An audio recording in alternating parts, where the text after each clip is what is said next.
Hey everyone, welcome back. So today's affirmation is I seek to understand myself more deeply. And I want you to say this out loud, even if you don't fully believe it. Just say it, even if it feels ridiculous. Say it in the mirror, even if you feel ridiculous. You may start to believe it. So, in the last episode, I talked about spiraling, and I shared that in real time because I know a lot of us deal with that. And that actually leads into what I want to talk about today, which is mental health. Because here's the truth, this isn't just about addiction. I think everyone struggles mentally at some level, whether you've had a substance problem or not. And honestly, I think the way our society is today makes it worse and capitalizes on it. We're constantly comparing, doubting, overthinking. So when we spiral, it's not just because we are addicts or we were addicts, it's human. And so this is where things get complicated because we don't really know what comes first. Is it mental health that leads to substance use? Or is it substance use that creates mental health issues? It's like the chicken and the egg. But honestly, it doesn't even matter because at the end of the day, both exist. So I'm going to take a vulnerability moment here and share more about myself post addiction. These things I deal with a lot: anxiety, insomnia, body dysmorphia, PMDD, depression, ADHD, OCD. There's a lot of disorders, which is why my brain tends to think, well, fuck, you're broken. And there's no fixing you. That's where that negative self-talk comes from.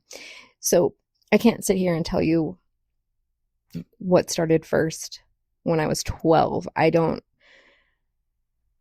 think that it was some kind of PTSD, to be honest, but I can tell you that substances, especially meth, absolutely changed my brain. And I want to be really transparent about something. I am currently on prescriptions to manage my mental health. And without those prescriptions, I think I would have just continued to self medicate at a functioning level, or quote unquote functioning level, with meth.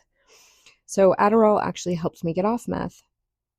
And I know that some people might hear that and think it's a cop out. A lot of people think that Adderall is just legal meth. But I don't abuse it. I take less than what I'm prescribed. I use it to manage withdrawal symptoms that still exist. I've also been on sertraline, basically generic Zoloft, for over 10 years to manage PMDD, because before I started my period, I would have extreme depression, suicidal thoughts, and everything felt like the end of the world, like no joke, legit. And in this period of time, I would destroy relationships, and then it would just disappear. As soon as I started my period, it was like, oh, la la la, everything is fine. Why is everyone mad at me? Right? Not making the connection. But when I finally did, and it took me years to realize that it was a pattern, I sought help. But then there's something I've never really heard people talk about enough. It's something that I have a real interest in trying to learn more about and figure out if there's alternative ways to fix this issue. What's kept me needing to be on prescription drugs are called brain zaps. I've called them zingies. I've called them twinges. It's an internal electric shock feeling that is 100% nervous system or brain related. chemical, um, neurotransmitter related, and it's this electric shock that just, you can feel it in your skin. It comes in rapid fire. It's just like zit, zit, zit, zit, zit. Sometimes it's just a little bit, and you're like, oh, fuck, it's about to rain hell down on me. And it's really hard to focus on anything or function. And it usually happens when I miss a dose in the past. And this started when I was 15. And I would try to explain it to people, and they had no idea what I was talking about at that time. But if I was coming down, or if the meth was, leaving my system, it would, my body and my brain would tell me by giving me these brain zaps. And so it happens when I miss my prescription dose, and it's my brain telling me it has to regulate, and it's debilitating. And I still deal with that. I have them today, actually, because I am trying to wean myself off, because I don't want to be on prescription medication. So, and this is where it gets really interesting. When I was in California, where I knew I could get meth at the snap of a finger, never had a problem. These symptoms were unbearable. But when I moved to Chicago, where I knew I couldn't get it, they didn't happen. That's why I tried moving to Chicago 4 separate times. Because, back in the day, Chicago was well known for crack and heroin, but meth was not a common drug.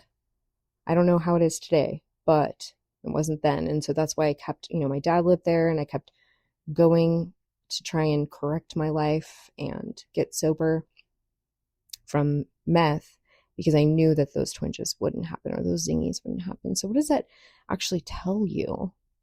Well, it told me my brain is way more powerful than I give it credit for.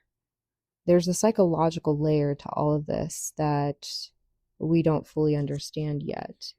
I mean, the fact that my brain basically knew, well, and this is my brain talking, well, I know that I can't get meth here, so I'm not going to waste my energy in trying to alert Bethany to get more meth.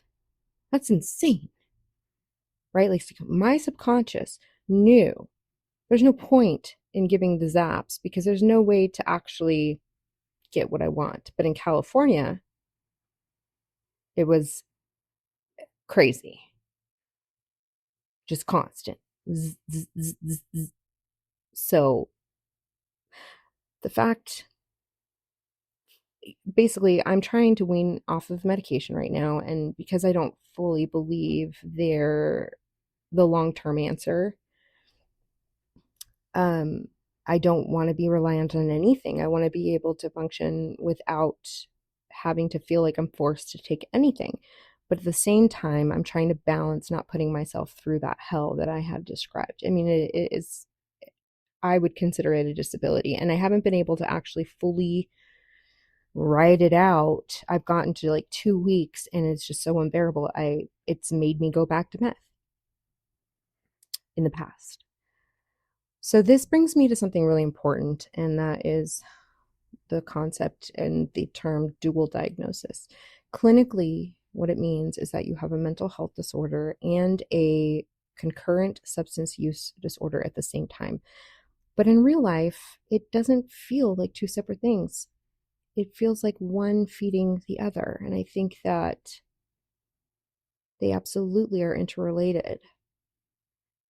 So when you stop using, it doesn't fix everything, because you have that underlying root mental health cause.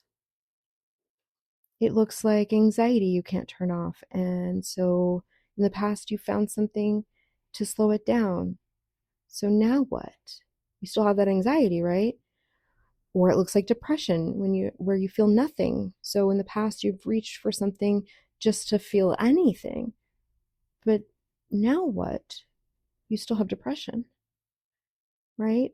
And it can look like trauma living in your body, and addiction was becoming the only escape, that substance. But without the substance, that trauma still exists. I also want to say this: alcohol belongs in this conversation so much because it's one of the most normalized ways people cope with mental health. It's everywhere, it's socially accepted. And a lot of people don't even realize they're using it the same way someone else uses a drug. And here's the part I really want you to hear. Just because the addiction part is over doesn't mean the suffering is over. So you have to be careful. In recovery, in rehab, or in the program, there's a term they use, and it's called the pink cloud, right? Where you think everything is, you're basically unstoppable. You're basically on fire, like in a good way, and you can conquer the world and everything's going to be easy. Well, that is just not the case. They call it that pink cloud and they worry about you because wait until reality hits, right? Like, yeah, you can feel invincible because you are able to stay clean, but then it's when the triggers hit and when the real root causes show up, you know, you have to develop those coping skills or a way to mitigate those symptoms of that mental health disorder. So for me, even things like OCD showed up in ways I didn't understand. Not cleaning, but hoarding, not being able to let go of things, being overwhelmed by clutter.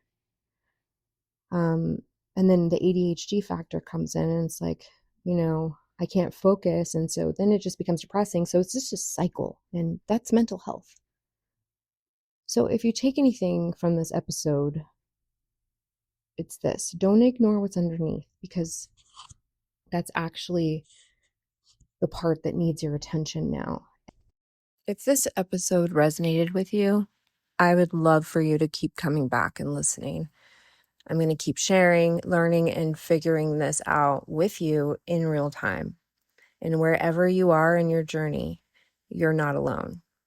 There's more to come, and we're just getting into it. This is Addictive Personalities.